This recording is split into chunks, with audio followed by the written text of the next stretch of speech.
Hello, this is the Abbot, Sincere Black Hand, and I'm with another elder in which I have a question to pose to him. And my question is, why is there such a big disconnect from nature in today's society? It's on you, elder. Well, I think that we've created a construct or a life support system, an artificial life support system that is supposed to do what the ecosystem is really for. Well, that's the pretty much the root word in the economy. It's a price of the total worth of the ecology that's in that area. It's the worth of the land, the animals, food, water, precious metals, the people, and it's all being, I guess, profited profited from. So help me understand the value of particular livestock, which I don't like to use that term because, like you said, everything has been manufactured, even down to the domesticated creatures that we consume on a consistent basis. So I understand, but break down that construct. And It's like the what do you stock mean? market. Like gold is sold in the stock market, but it comes from the ecosystem. Wood is sold on the stock market, but it comes from trees. Vegetables and plants and stuff are sold on the stock market. Even labor of the people is part of the economy, which is pretty much the worth of the ecosystem, the land that we own, the trees, the animal stuff. That's what's being sold on the stock market. But it's beyond the ecosystem is pretty much bigger than the stock market. Stock market is manufacturing. And the three key things for survival are food, shelter, and water, which all which are not owned by people. The people, they're people have to buy food, they have to buy water, and these are the things that we need to survive. They are the three survival requirements. So if you can't if you can't live off the ecosystem, you have to live off the economy. And if the economy collapses and you can't get food, shelter, and water for yourself, then that's you have to be able to do that because you can't really depend on this construct artificial system. I mean, what I find is like going to the convenience store. The convenience is it's in close proximity. Mm-hmm. But the disadvantage is the prices are usually astronomical compared to the stores, like the grocery store, for instance, which is big enough to be able to sell certain things at a moderate price or a price that we've been conditioned to believe is acceptable. Yeah, and that's true. So, do we suffer because of convenience or Yes. do we suffer for a total disconnect from nature? Well, the economy is more convenient than the ecosystem. It's easier to go to work and acquire money to buy food than it is to go out there, plant and grow your own food. It's easier to go to work to pay your light bill to get water than it is to filter water and go to lakes and get this water. So it's a convenient of this economy that brings the disconnect from nature. It's like a middleman Mm-hmm. in the middle, Mm-hmm. and you look at it as a modern civilization. But if that middleman breaks down, you still have a hole in between it because we're no longer connected to growing our food. We're not connected to harvesting water. We We don't build our houses anymore. Right. We've been substantially emasculated to be, comfortable. That makes us totally dependable upon a situation that's designed to keep us struggling or keep us distracted.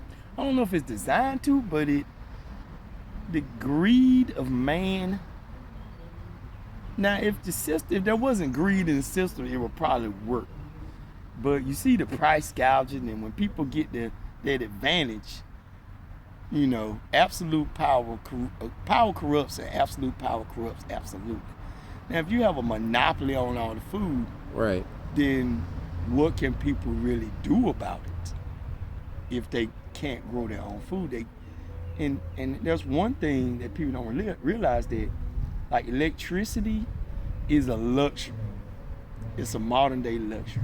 100 years ago, they had candles and there was no electricity. They didn't have electricity. But in the modern day, if the power go out, people gotta scramble. That's third world countries. There's tribes around the world that don't have these things, and they survive just off the ecosystem. They don't have an economy. And they have been around longer than we have. So I think being able to connect with the ecosystem, I guess it creates longevity for civilized people, for civilization. We don't call people who live off the land and stuff, we don't call them civilized, but you have tribes that's been around longer than modern civilizations. There's tribes that's outlasted Rome and Greece and follow all these great powers because it's simple. That poses another question, and I was just having that conversation with an individual, and we're gonna close with that. But I was speaking with him about certain spiritual principles being profoundly simple, but because we choose to live in a convenient life, that we bind ourselves, so to speak, because of this convenience, this longing for a pleasure, something to be convenient. It's a pleasure, versus having to do work, have discipline, drive that extra mile to get the resources that you need at a rate that will help you sustain your resources. So it goes back to a lack of discipline and the way we view things. We live in a microwave society. Yes. That's why we rather put food in the microwave than go through cooking it.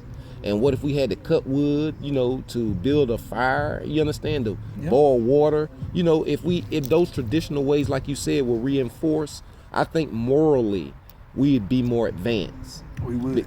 You understand where I'm coming from? And that concerns me more, because the things that are most important to me aren't these material substances, which we need to exist because we exist chemically and elementally and cellularly, the same substance in which we have to consume to exist. So I understand that from a scientific perspective. But what I'm saying, the most important things are subtle, like the ethers, like air. You understand where I'm coming from? It's neither black, white. You understand? It has no category. It exists as itself. It's needed, but it don't say, hey, you better breathe me in or you're going to die. You understand where I'm coming from? It's so essential that it don't have to express itself like the truth. The truth never has to defend itself. Yeah. That's why some people call God truth, Sat. You understand? But not getting off into a different tangent, I just believe that our comfort, we choose to not look at certain things. Yes. You understand? And relax, but it causes suffering because we become selfish, and those dependent upon us, can't get our full attention because we refuse to even look at ourselves. And being a part of the ecosystem, people who grow their own food, they have more. I think it's a humbling experience. It's more of a humbling experience, and if people actually had to do that, they probably would be morally more correct and more at peace. Right. What is it would you want? You understand? Where it wouldn't be a rat race for material possessions. No. And it wouldn't be a strain to have to put on a mask to show kindness, No. appreciation, because you've experienced that continually through your communication and existence within this ecosystem. Yeah. I feel it would resensitize us Yes. to our other brothers and sisters that happen to be different forms of material life. Yeah. And we would,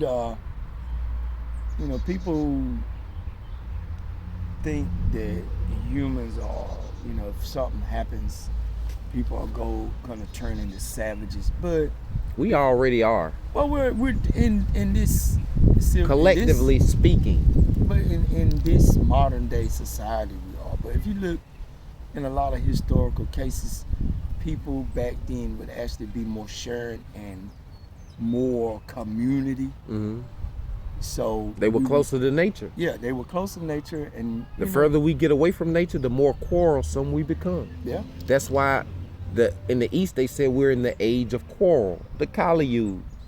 See, and then next is the Golden Age, or the Age of the Aquarius, as some people say, where we'll go back to a more natural, holistic form of living, and the earth will repair itself. I think we're at that age. Some say that. I think that